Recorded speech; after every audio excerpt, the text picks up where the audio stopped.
ഇന്നത്തെ പരിശോധനാ ഫലം ആർക്കും പുതുതായി രോഗം സ്ഥിരീകരിച്ചിട്ടില്ല. രോഗബാധയുണ്ടായിരുന്ന 7 പേര് നെഗറ്റീവായിട്ടുണ്ട്. അതിൽ കോട്ടയത്ത് 6, ഇതിലൊരാൾ ഇടുക്കി സ്വദേശിയാണ്. പത്തനംതിട്ട 1. ഈ രീതിയിലാണ് ഫലം നെഗറ്റീവായത്. ഇതുവരെ 502 പേർക്കാണ് സംസ്ഥാനത്ത് രോഗം സ്ഥിരീകരിച്ചത്. 30 പേരാണ് ഇപ്പോൾ ചികിത്സയിലുള്ളത്. 14,670 പേരാണ് നിരീക്ഷണത്തിലുള്ളത്. 14,402 പേർ വീടുകളിലാണ്. 268 പേർ ആശുപത്രികളിലുമാണ്. ഇന്ന് 58 പേർ ആശുപത്രിയിൽ പ്രവേശിപ്പിച്ചിട്ടുണ്ട്. ഇതുവരെ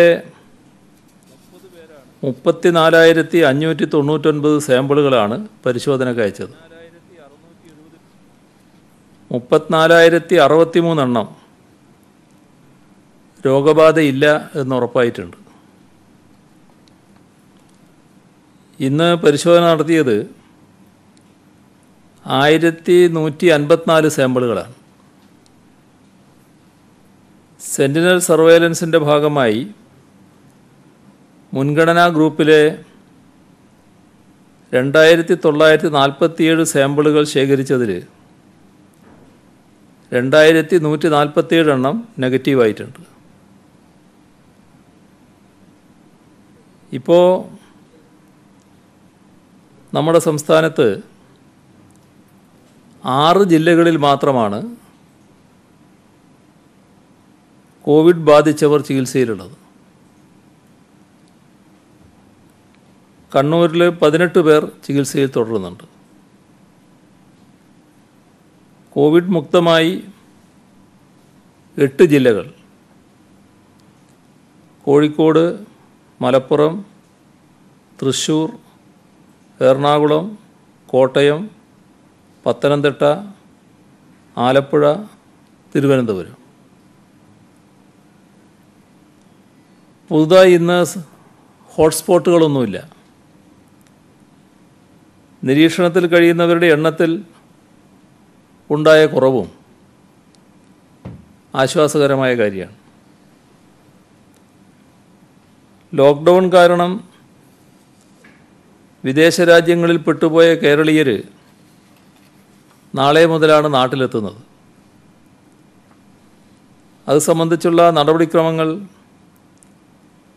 കേന്ദ്ര ആഭ്യന്തര മന്ത്രാലയത്തിൽ നിന്ന് സംസ്ഥാനത്തിന് ലഭിച്ചിട്ടുണ്ട്. സിവിൽ ഏവിയേഷൻ മന്ത്രാലയം ഏർപ്പെടുന്ന വിമാനങ്ങൾ, പ്രതിരോധ വകുപ്പ് ഏർപ്പെടുന്ന കപ്പലുകൾ, ഇതിലാണിവർ വരുന്നത്. നാളെ 2 വിമാനങ്ങൾ വരുമെന്നാണ് ഒടുവിൽ ലഭിച്ചിട്ടുള്ള ഔദ്യോഗിക വിവരം. അബുദാബിയിൽ നിന്ന് കൊച്ചിയിലേക്കും ദുബായിൽ നിന്നും കോഴിക്കോട്ടേക്കുമാണ് വിമാനങ്ങൾ വരുന്നത്. നാട്ടിലേക്ക് വരുന്നവർക്ക് കോവിഡ് പരിശോധന നിർബന്ധമാക്കണമെന്ന്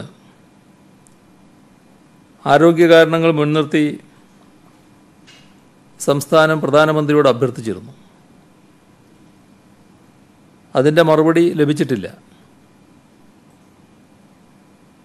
മടങ്ങി വരുന്ന ഓരോ മലയാളിയുടെയും കാര്യത്തിൽ കരുതലോടെയാണ് നാം ഇടപെടുന്നത്. വരുന്നവർ താമസസ്ഥലം മുതൽ യാത്രാവേളയിൽ ഉടനീളം അതിയായ ജാഗ്രത പുലർത്തേണ്ടതാണ്. വിമാനത്താവളം മുതൽ ആ ജാഗ്രത ഉണ്ടാവേണ്ടതുണ്ട്. അവർക്ക് വേണ്ട സൗകര്യങ്ങൾ ഒരുക്കിയിട്ടുണ്ട്. രാജ്യത്ത് പല കേന്ദ്രങ്ങളിലും വിദ്യാർത്ഥികൾ ഉൾപ്പെടെയുള്ള കേരളീയർ കുടുങ്ങിക്കിടക്കുന്നുണ്ട്.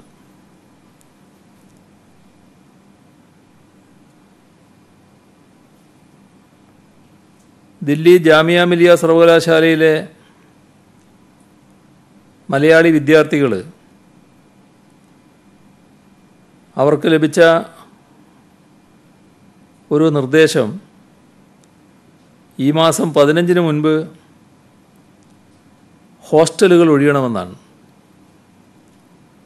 അത് നിരീക്ഷണ കേന്ദ്രങ്ങളാക്കാൻ വേണ്ടിയാണെന്ന്. പെൺകുട്ടികളടക്കം 40 വിദ്യാർത്ഥികളുണ്ട്. ഇതൊരു ഉദാഹരണം മാത്രമാണ്. ഇത്തരമൊരു സാഹചര്യത്തിലാണ് ഡൽഹി, പഞ്ചാബ്, ഹിമാചൽ പ്രദേശ്, ഹരിയാന എന്നീ സംസ്ഥാനങ്ങളിൽ ലോക്ക്ഡൗൺ കാരണം കുടുങ്ങിപ്പോയ വിദ്യാർത്ഥികളെ കേരളത്തിലെത്തിക്കാനുള്ള ഊർജിതമായ ശ്രമം സർക്കാർ നടത്തുന്നത്. പ്രത്യേക നോൺ സ്റ്റോപ്പ് ട്രെയിനിൽ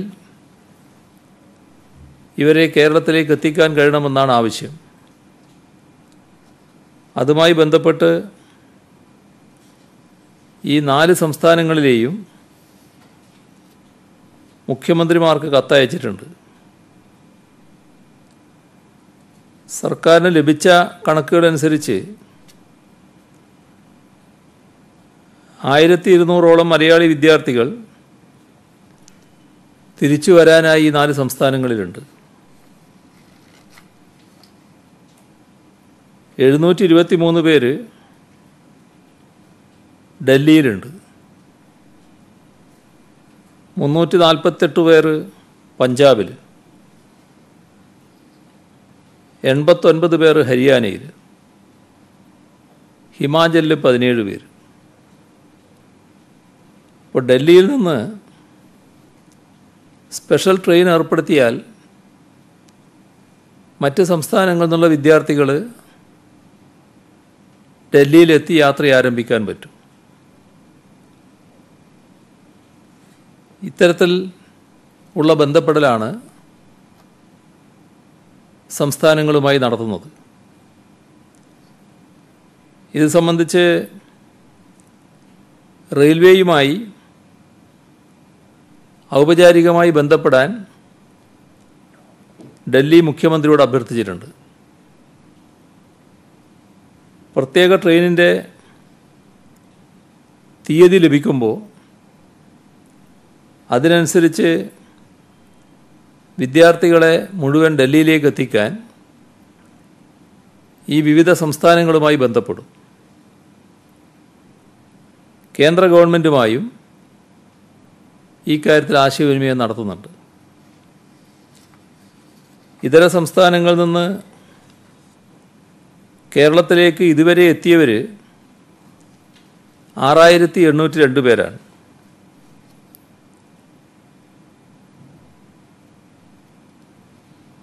രണ്ട് 2,03,189 പേർ കോവിഡ് ജാഗ്രതാ പോർട്ടൽ വഴി രജിസ്റ്റർ ചെയ്തിട്ടുണ്ട്. പാസിനാവശ്യപ്പെട്ടത് 69,108 പേരാണ്. 38,862 പാസുകൾ വിതരണം ചെയ്തു. തമിഴ്നാട്ടിൽ നിന്ന് 4,298 പേര്, കർണാടകയിൽ നിന്ന് 2,120 പേര്, മഹാരാഷ്ട്രയിൽ നിന്ന് 98 പേര്. ഇത്രയാണ് വന്നിട്ടുള്ളത്. ഏറ്റവും കൂടുതൽ രജിസ്ട്രേഷൻ ഉള്ളതും ഈ 3 സംസ്ഥാനങ്ങളിൽ നിന്നാണ്. മലപ്പുറം, പാലക്കാട് ജില്ലകളിലാണ് ഏറ്റവും കൂടുതൽ പേർ എത്തിയത്. വാളയാർ ചെക്ക് പോസ്റ്റിലൂടെ മാത്രം 4,369 പേർ, മഞ്ചേശ്വരം ചെക്ക് പോസ്റ്റിലൂടെ 1,637 പേരും വന്നു. ജോലി നഷ്ടപ്പെട്ട് തിരിച്ചെത്തിയവരുടെ എണ്ണം 576.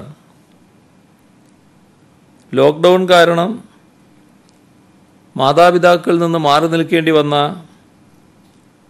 163 കുട്ടികൾ തിരിച്ചെത്തിയവരുടെ കൂട്ടത്തിലുണ്ട്.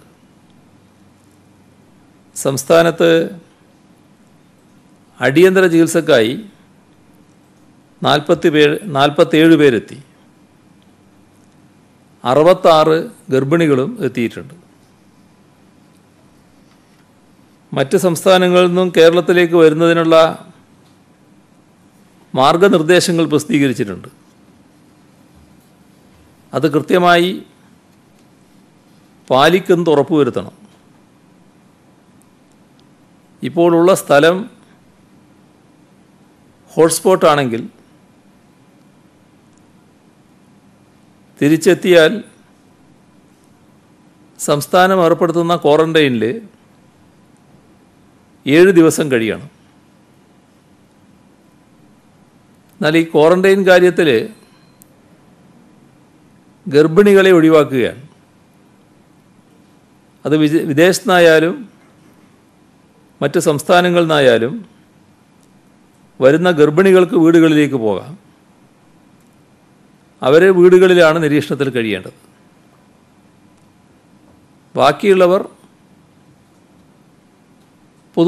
പൊതുവായ കേന്ദ്രത്തിൽ നിരീക്ഷണത്തിൽ കഴിയണം. ഇപ്പോൾ സംസ്ഥാനത്ത് നിന്ന് യാത്രാ അനുമതി ലഭ്യമായ ശേഷം കേരളത്തിലെ ഏത് ജില്ലയിലേക്കാണോ വരേണ്ടത്,